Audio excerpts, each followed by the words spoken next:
My wife Alina despised our arranged marriage. On the day she tried to run away with her lover, a car crash left her paralyzed. I found her, saved her, and cared for her unquestioningly for the rest of our lives. We even raised 3 children together. I assumed we'd have a quiet, if not passionate, life. I never imagined she resented me every one of those years. As we grew old, she brought her lover home to live with us. If it weren't for you, she spat, voice trembling with hatred, Andrea would have saved me. You ruined my life and my true love. I never want to see you again. My children echoed her, urging me into a nursing home. You had Mom's love for a lifetime. Be grateful, said my eldest. Uncle Andrea has no one. He'd be miserable in a home, my second son pleaded. Mom doesn't have much time left, whispered my daughter. Let her be happy. They cast me aside, spending my pension while playing family with him. Rage and grief overwhelmed me. A stroke left me paralyzed, trapped. When the flood came, I drowned alone. When I opened my eyes, I was back on the day my wife ran away. Her greatest regret was never being with him. This time I would grant her wish. 1. Father, I want a divorce. Across the grand living room, a younger, vibrant Alina stood defiantly before her father. The suffocating feeling of floodwater filling my lungs still lingered, a phantom pressure in my chest. I looked around at the familiar yet strangely distant room, the heavy velvet curtains, the polished mahogany table. It took me a moment to understand. I was reborn.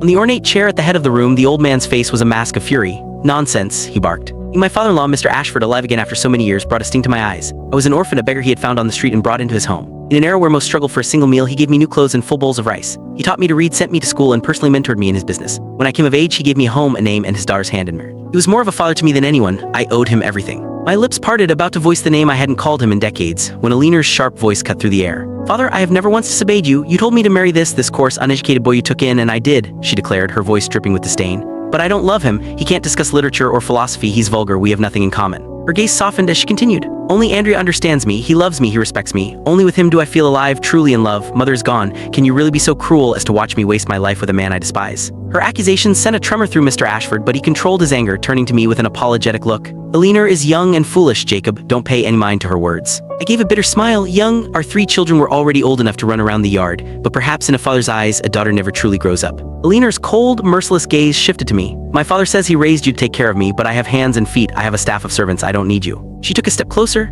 I've wanted to say this to you for a long time. I have never loved you. Not now, not ever. Jacob, I've made myself perfectly clear. Are you really going to shamelessly cling to this family where you don't belong? Those familiar words were a key, unlocking a vault of memories I had buried deep. I glanced at the calendar on the wall, my head spinning. In my last life, on this exact day, Alina had come to Mr. Ashford to demand a divorce so she could be with Andrea. My father-in-law, knowing my loyalty and my quiet, lifelong adoration for his daughter, refused. He had seen how I'd cared for her, and in his eyes, I was the only man for the job. When her father said no, she turned on me. Back then, I believed him that she was just being spoiled and childish. I couldn't bear to leave her or our children, so I refused as well. In a fit of rage, she tried to run away with Andrea. They didn't get far. A car crash crushed her legs, leaving her crippled for life. Put aside my hurt and devoted myself to her. She, however, blamed me for her fate. She resented me for not letting her go, for trapping her. She cursed me for saving her, for caring for her, accusing me of using my service as a weapon. Click the link on the homepage to watch the full follow-up for free.